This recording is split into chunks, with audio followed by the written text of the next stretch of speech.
There we go. Uh, so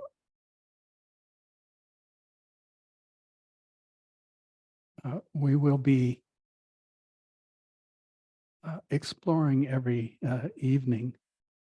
One of the, I just kind of chose 5 of the important aspects, which is impermanence, body, views and opinions, identity or self, and awareness. Those are the 5.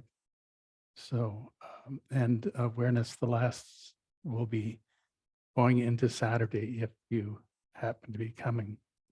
But I think, this is a great opportunity to, in a sense, is first of all, it's just kind of direction and committing to a sit practice. If you're not committed already, this is a uh, good way to solidify that and make it more of a daily practice. So last night, you were asked to explore impermanence, which is one of the, it is one of the main factors or main insights that happen. And so it's something that I hope I encourage you the whole week to just watch how it works. I mean, one of the truths is that our minds, um, they make up a lot of stuff. And a lot of it is that they find something to lock onto and then freeze it. And usually when we freeze something, we suffer. That's the inevitable truth. But if we really teach ourselves this truth about impermanence, then there is a phenomenal teaching called letting go that is essential to how this all works. Um, so that's kind of an essential piece here. And tonight, I'm going to talk a little bit about the body. In a sense, it is your teacher. You were born with it. You don't have to go out or look for it. It is right with you all the time. And it has these identifiable truths that are there. First, there are you can say the 5 senses of seeing and smelling and hearing and tasting and feeling. And we can use those as part of our functional practice because the nature is that, we get lost in thought a lot. I just taught a weekend on this word papancha, which is mental proliferation. It's just that we keep making up stories about how we think things are. And they're only stories of how we think it is. It's not necessarily true. And so in some ways, this is where the body comes in, is the body, for one thing, is a truth. It is not something made up. It's something that we can begin to explore and feel and see the impermanence in the movement between the sense doors. And that as we begin to kind of watch that, then actually the mind begins to settle. It's amazing how much the body is, what you were born with it, is your teacher to get you out of a lot of trouble, because it is messaging all the time. And yet a lot of times we're just papancha, we're lost in thought and in plans and memories and, projections and emotions and fears and feelings, etc.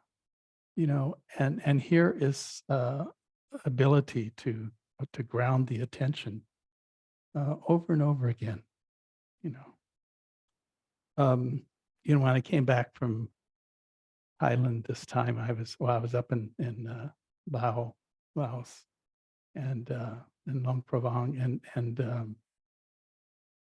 I came back to Bangkok, and I thought, well, what am I going to bring? So this is picture here of this monk is Ajahn Mun Bharata, who is he was just such a great, to me, a great mystic. And he wrote one 27-page poem in his life. That's all he ever wrote. But the thing was, he was very hard to find because he constantly moved around in the northern jungle when Thailand was pretty much one big canopy of tree canopy that uh, covered it, and there was lions and tigers and big snakes and all that stuff, and of course he went around with his three robes, barefooted. He had an umbrella, and he was truly a mystic, you know, and I think that always touched me. And they say that Ajahn Chah only met him for 3 days, and in that time, he was able to change who Ajahn Chah was, who had been a monk for 20 years and had, been sort of vigorous in his practice and had experiences of insight, but he hadn't actually completed. And he says when he met Ajahn Mun, even though it was, and he searched him out, it wasn't something that was easy to do, that it changed. He described it as oil and water. And he had always, and one was kind of standard relative world, and the other was the absolute world.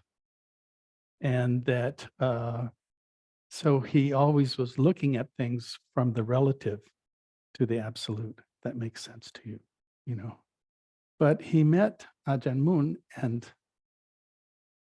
there was some moment in there that switched him. So he was looking from the absolute back at the relative. And I don't know if that, to me, that's the essence of it all, you know. And but okay, he was a mystic, but he also was very much a he was a, they called them Dutangas, and they are these wandering monks that used to go around with a big umbrella for the rain and mosquito net. And they didn't live in monasteries. They were just wanderers. And but because when you talk about the body, I always think, oh, here was somebody who you would not think would have any, the body was not his cup of tea. He was an absolutist. And yet, I'll read this to you. And in your investigation of the world, never allow the mind to desert the body. Examine its nature, see the elements that comprise it, see the impermanence, the suffering, the selflessness of the body while sitting, standing, walking, or lying down. When its true nature is seen fully and lucidly by the heart, the wonders of the world will become clear. In this way, the purity of mind can shine forth, timeless and delivered. So timeless and delivered. Why not? And so you're walking around in it all the time, and the thing is that this is the thing about thinking in Papancha and our capacity for imagining. And tomorrow I was going to do views and opinions, so that goes along with it as we start creating and making things up. So here we have this body that is it is your first and essential friend. Um, it is always in flux. So it's never something that's, it's not fixed in any way. And therefore, in many ways, it can be simply something that teaches you about impermanence and suffering. Very simple. And if you don't get it, you'll suffer. So that's what happens. And you begin to also see its selfless nature, that it is um, it goes into that absolute. Uh, every living being breathes and has to experience through the body its world. And it also means that there is a capacity to awaken through it. And so, it's probably of all the teachings, this is the simplest of all for awakening, is simply to keep the mind in the body. It's one of the things one of my teachers told me when I was leaving, going somewhere. And I remember him turning to me and said, just keep your mind in your body. At the time I thought, oh boy, that's the last thing I'll do.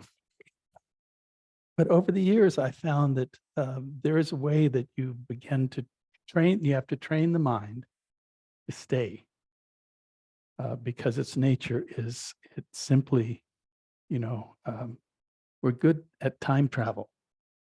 And we just simply get on a thought or an idea or picture or a memory or fantasy or whatever, and we're gone, you know.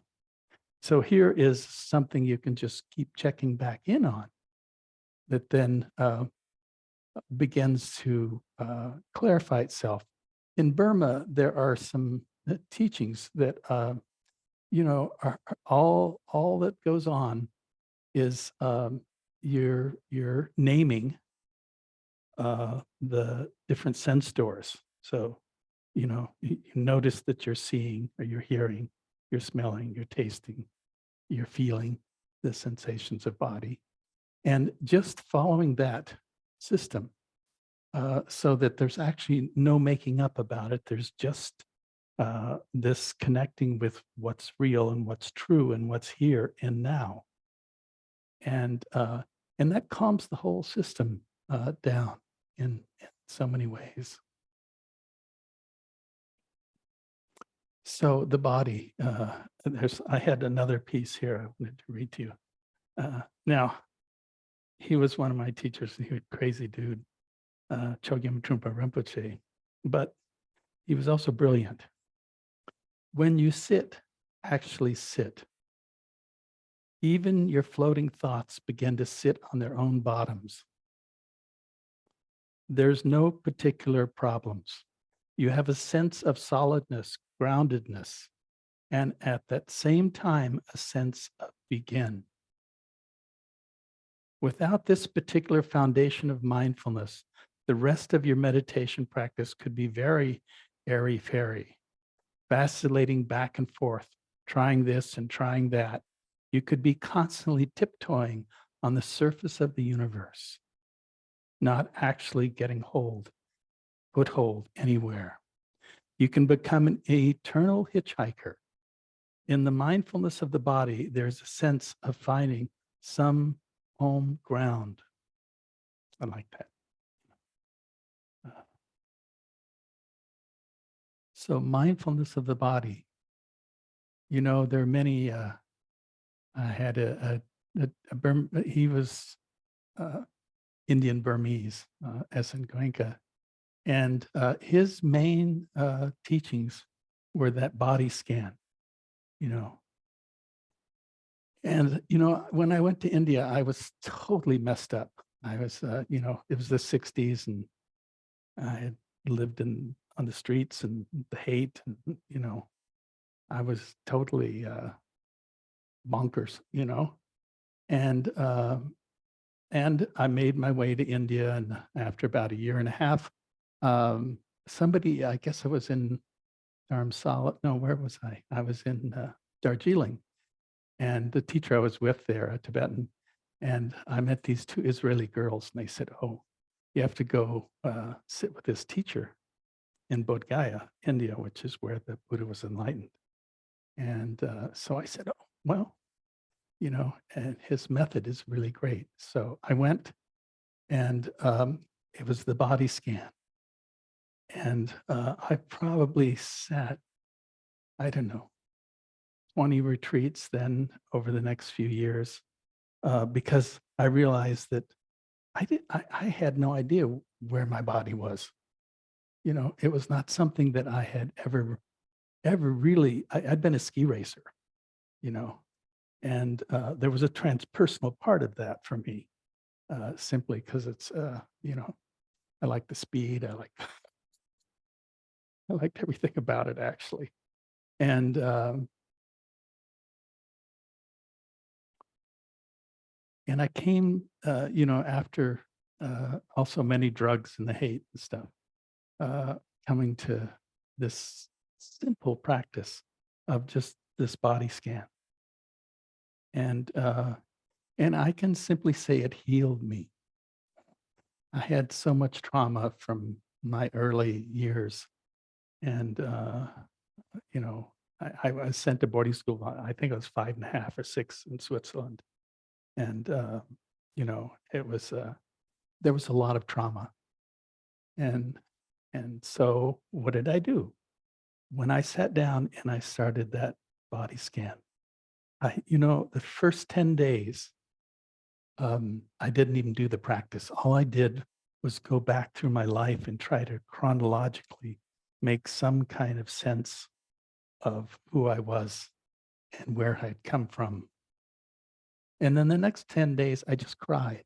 I just realized I had suffered so much, and I had not acknowledged it. Typical guy. So it was just, it was truly revealing that I had stayed away for so long from my body and my feelings. And I began to re-inhabit. And after that, I traveled with Ram Dass across India and I went all, was a monk. I was just all sorts of wonderful things happened. But it was that it was a 6-week retreat. And, uh, and I really was touched and learned a lot. But I had to be uh, an owner of my history and my body, which, by the way, your body holds all that history, from all the different things that have happened to you over your life. And so, uh, but how to untangle them? Yes, I can say I use psychotherapy. I use all sorts of means, but the main thing was that body scanning that I entered the body and I began to befriend it. And I touched those places that were, um, you know, as they say, the body, it remembers all of those things. And so there is a means of breaking through, you know. So that I said more than I was going to say. I never know what I'm going to do, really. Thank goodness. So I'm going to throw now some questions that you can ask. You can answer things too. I mean, I'm not opposed to that, but if you have questions, and particularly, you know, it can be about the impermanence or about what I just spoke about in the body, and I kind of touched on there I've touched some of trauma as part of that because these practices are what you don't escape from nothing. You're walking around in the thing, and it is not something you can kind of run away from, or I did. You can do all sorts of things, but ultimately you have to some point turn around and say, I own this. And I can also I can also change who I am, and that's quite marvelous. So, questions. So we have a traveling mic. That how this is going to work, I think Marcia kind of explained it. That do you want to ask a question? We'll go one to sitting here, and then we'll go to somebody in the audience, and I think Marcia will know who's raising their pinky or something, Yeah, So this is Robin. yes, Marcia will be speaking and letting us know the people virtually. And if you ask a question and you get the mic, just say your name and then state your question.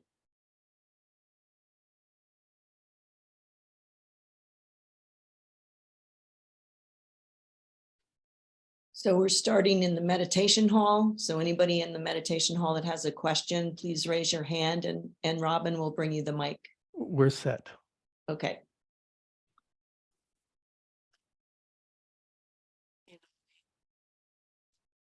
I didn't hear you. Inani, Inani? thank you. Shit. And, at the end, So we can't hear you, Anani. If you could speak into the mic a little better or closer to your face, please. All right.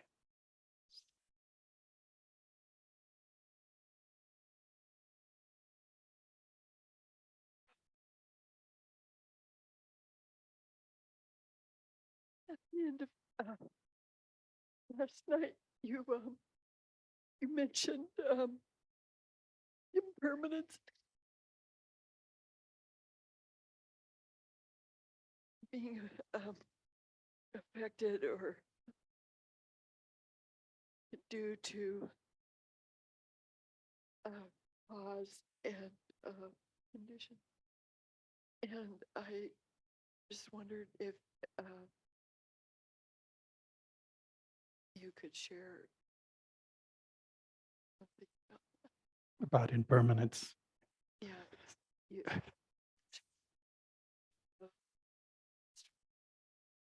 Well, first of all, it is one of the most essential truth. They talk about it as one of the fundamental characteristics.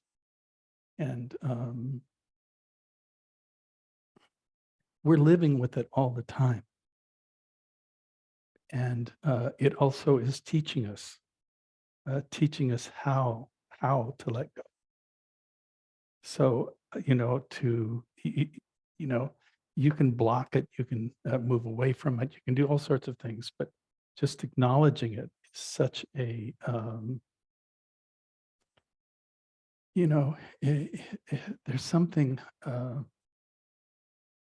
and I don't think that this is a little thing, this is a big, big, big thing, because we have been taught that somehow that, through our senses, it's like seeing, you see things, and it's constantly changing, because every sense story is, everything's always constantly changing. But what does your mind do? Your mind wants to understand it. So it actually fixates it and kind of stops it to make it palatable to you. And so we're constantly doing that with all of our senses. And yet it's not true, because every one of them is in flux, is in change. And so there's this sense of, and I'll say this again, because I said it before about the body, and we're teaching ourselves to let go, and I know it's maybe sounds simplistic, but it is a powerful truth that it'll keep on keeping on, because we will have to learn it again and again, right up until, I mean, it's always interesting. I can say, oh, you're all going to die. That's true. I don't know how, but you're all going to die. So So what is important about learning about that? You know, and that's where this kind of learning to let go is a fundamental truth for your happiness here and now. You know, because if you really get it, you know, it's like those things that held you in captivity, you know, and oh no, you can't always get out of them so easily, but they're still part of this truth that they are something that arises, it's there for a while and it goes away, disappears, you know, and it's, you know, sometimes I think it's kind of magical, and the others I realize it's just natural, you know. This nature is something that's in that anything physical here is in process of change, and therefore has an impermanent nature, and therefore we can know this about it. And you know, and I know particularly like people in family situations and stuff, you know, we get caught and we forget that, oh, you know, they too are going through some process, and that it also is, you know, it's subject to change, to flux, and therefore don't get too bent out of shape about it. Even though I have been, you know, I mean, before I understood it, I was bent out of shape, and it's good. So, so someone out in Zoom land, you have to raise your hands and So Yes. Maura has a question. Go ahead, Maura, and unmute yourself. Hello. Did you say that was Ajahn Chah or Ajahn Moon, the picture that you have there? Ajahn Mun. And you just brought it back from this trip? Yes, this was actually in my suitcase with the glass on it, and survived the airplane from Bangkok to Tokyo to San Francisco to Sacramento. I Would think you that's- mind picking it up and putting it like, okay, now I see it. Well, it's this, Oh, that picture. Okay, this one. okay. I've seen Yeah. that one before. All right. All Okay, right, I couldn't tell. Thank you. you're welcome. I'm glad it made it. I'm glad it made it too. I couldn't believe, I said, oh, the glass will get broken. But, you know, amazing in my mind. So did you have another, you just, I just wanted to see the picture. okay. All right.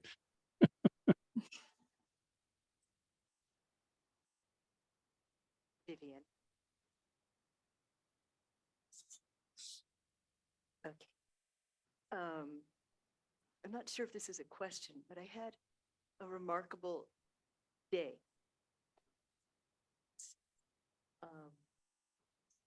I worked or brought my awareness to the impermanence of even little motions like cooking or anything. And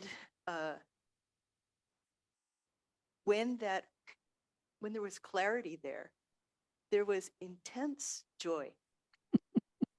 And it just burst into my heart, like moment after moment.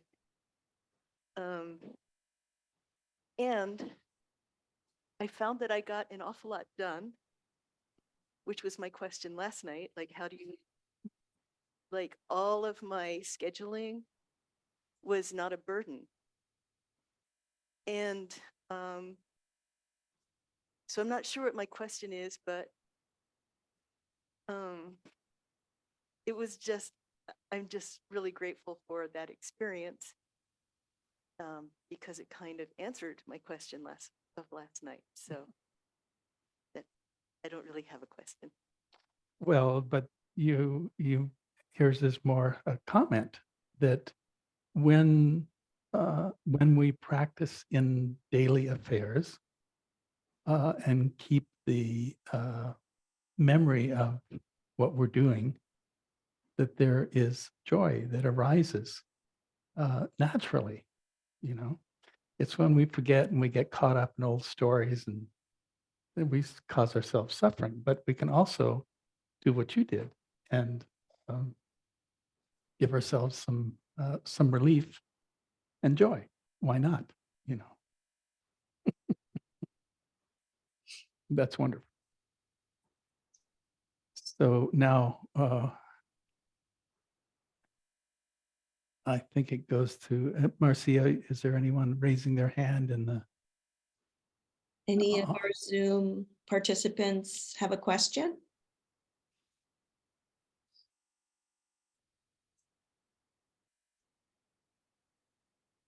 Okay. All right, we have a couple questions in the meditation hall. Just remember, state your name and then speak really clearly so that the Zoom audience can hear you as well. Hi, Hi. Nicole. Thank you for this. I just came from a 10-day sit Okay. and it's like I have to come and keep sitting because I'm noticing myself really in a craving of peace and trying not to be attached to it.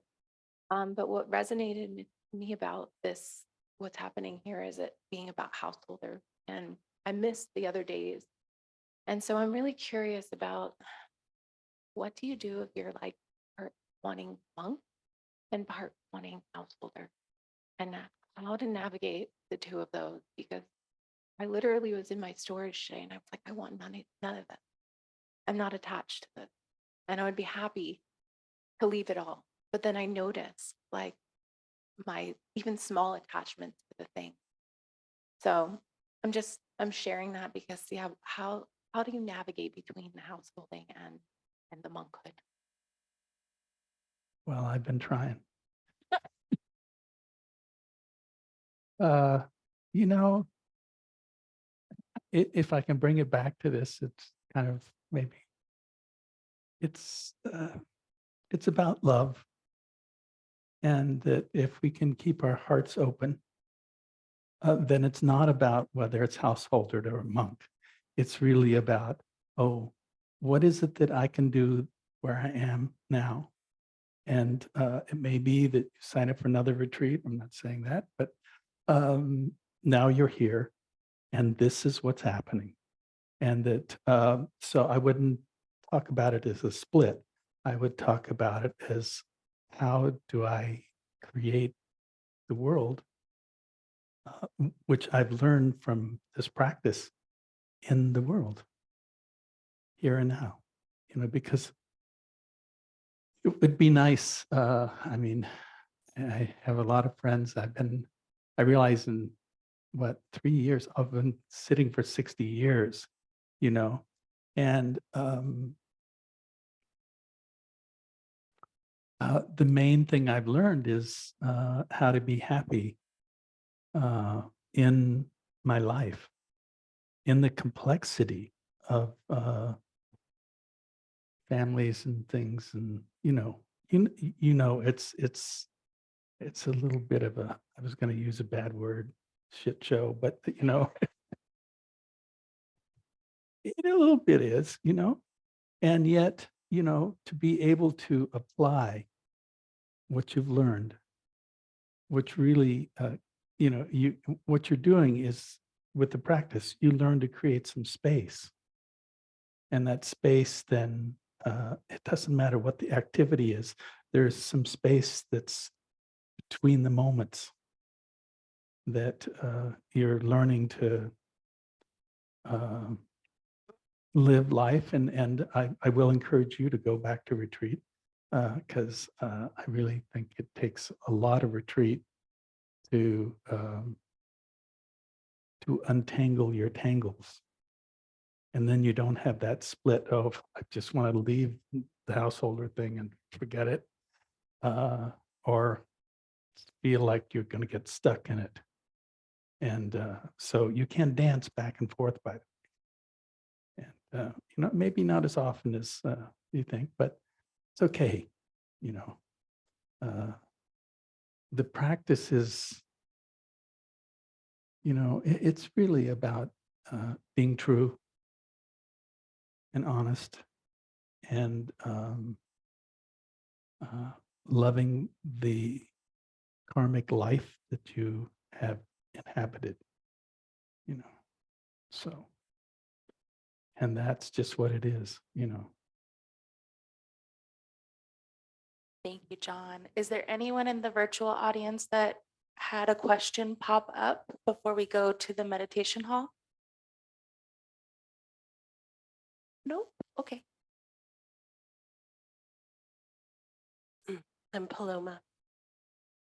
And I hear, traumas related to like chronic pain. And I want to and then I think of like discomfort. And then I hear you're saying inhibiting the body as like the antidote. But I'm wondering if you could talk more about that in terms of what it means to own your, you didn't say this, but own your chronic pain or own your discomfort. And what even more, like, what does it not look like? Okay, so the question is about, that is about the pain that is what you have inhabited or generated and or passed on to you. And again, I think I go back to this same kind of answer that somehow we have to learn to love ourselves, because I think everybody in this room probably has, and on Zoom, we're here because we suffered, and that we all have traumas that have kind of shaped our view of things.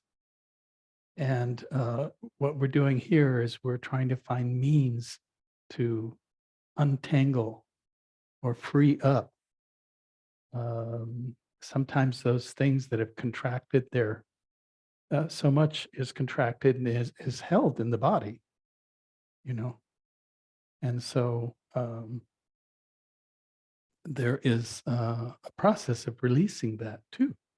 And it can be as simple as just, for me, it was really in those years, the first years in India, I was really doing a lot of the body scan. But I think there are different methods that work, whether it's, in psychotherapy or whether it's in meditation practices. Because again, one of the things here that one of the dangers of meditation is transcending who we are and what we're carrying and who we are.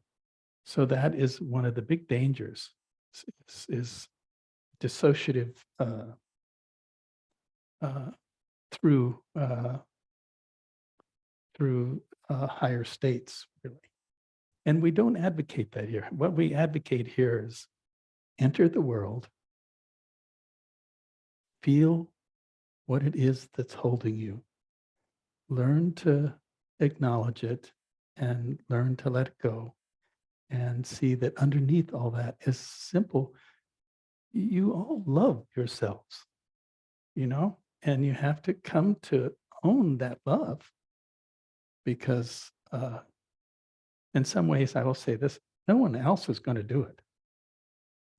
I mean, and I'm not saying anything about relationships, I think are wonderful, but this is different. This is something about you really owning who you are and learning to love who you are, because that's not where you came from, even though there was a lot of pretense of that. And I hope that what I'm saying is not true for you, but the probability is it is true for you,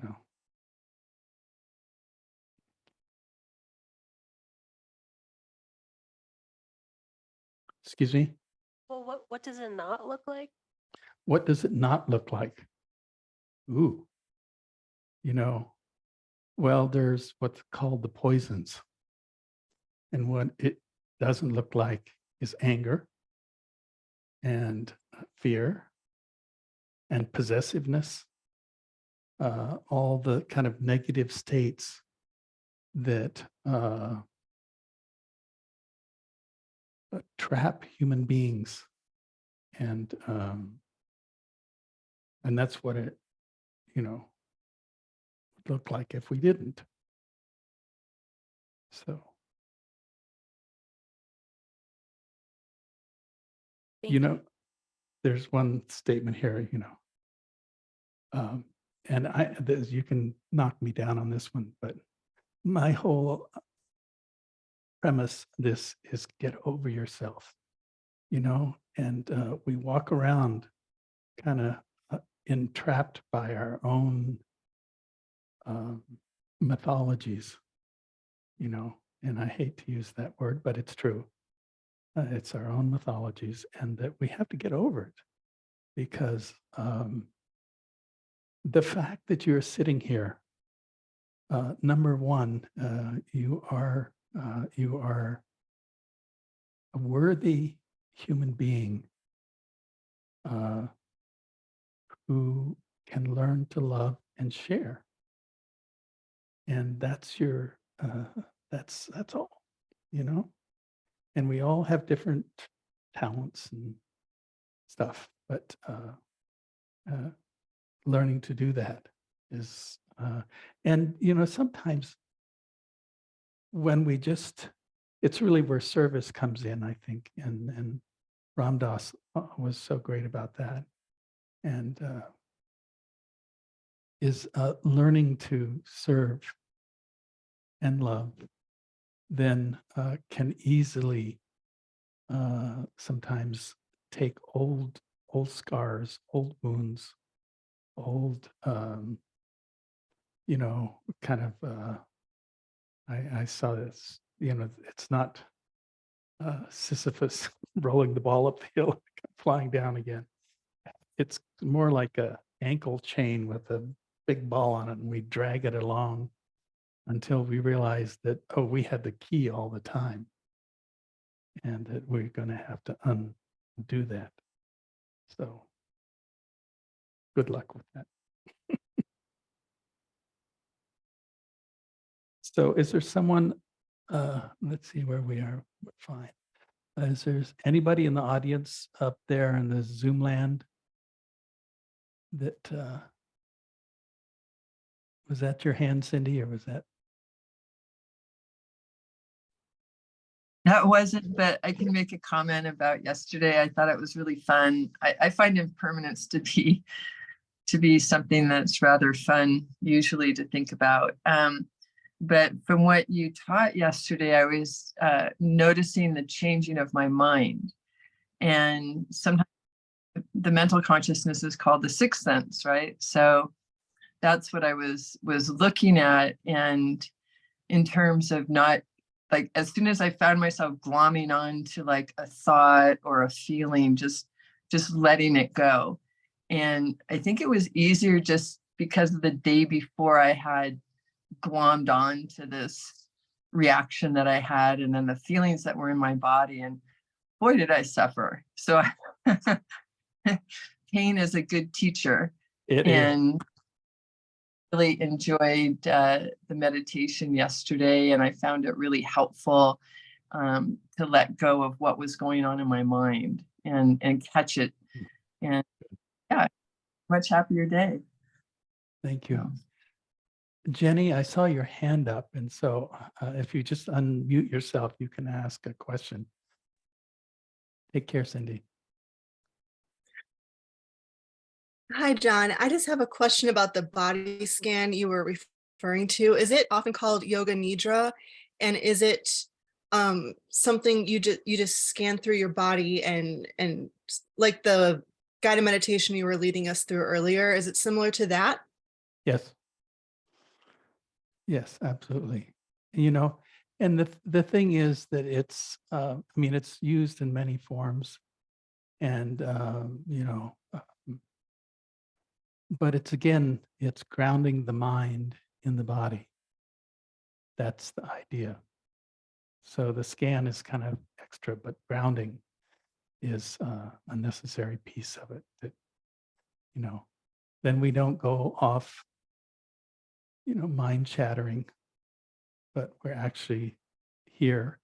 And another interesting phenomena is when you're in your body and you're putting your attention there, you know, um,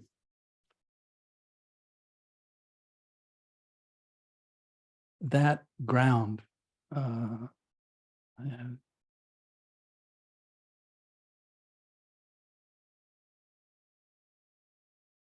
it's really the only thing you have that then can dissolve a lot of the mental chatter or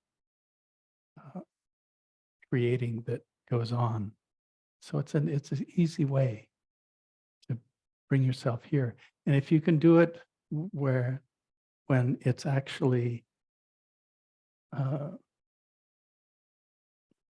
you get really good at it. One of the things is you can then turn more attention to the heart and see the kind of universal in all things, because that's really where we want to go with all this, is that ultimately there is the relative world and the absolute world. We're trying to bring the absolute world into the relative world.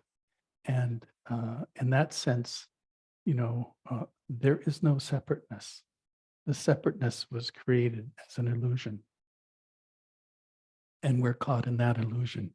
And we have to break the bonds of that and wake up to the truth of you could say, the interconnectedness of all things. And then there's actually peace, and there's natural loving kindness. So that sound good? You want to, I just want you to get over yourself and, figure out that you are this big heart. And so we're going to just transition into metta. And please use your sitting tomorrow to just feel the body. Notice what happens in it. There are these, the five senses in the mind, and they are zooming away. No offense, but so just taking a moment and feeling into your body.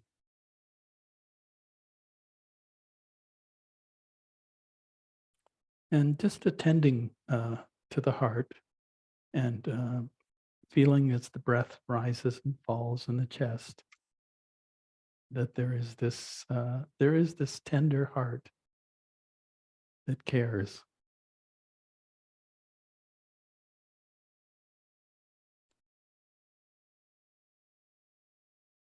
And as you kind of breathe into the heart,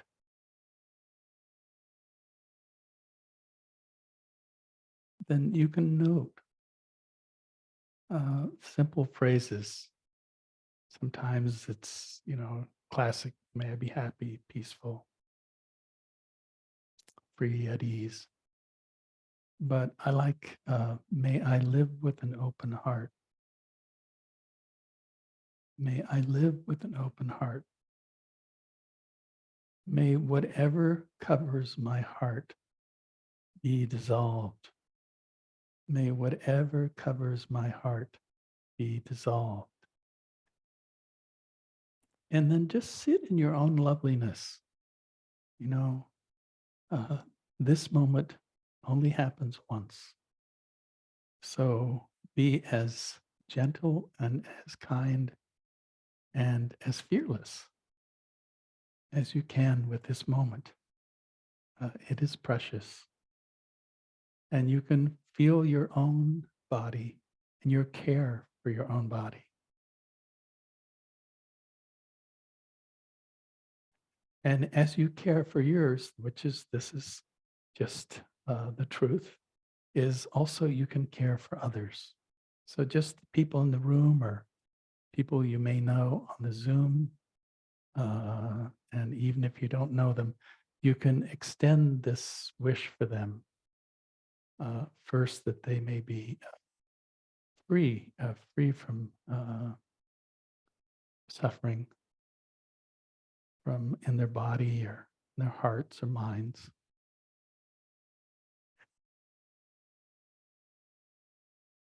And they can extend this caring and this loving and this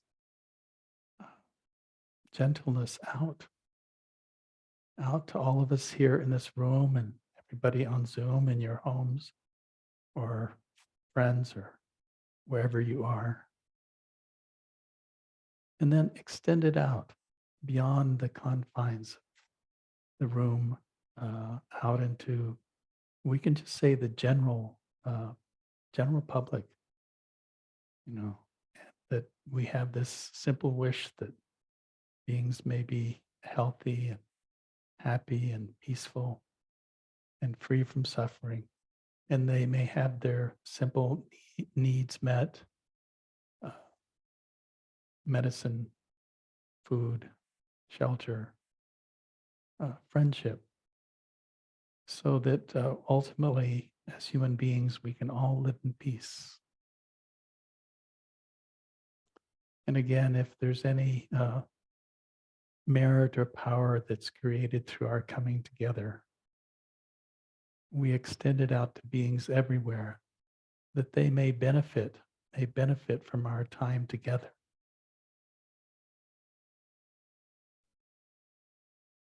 May all beings everywhere be happy,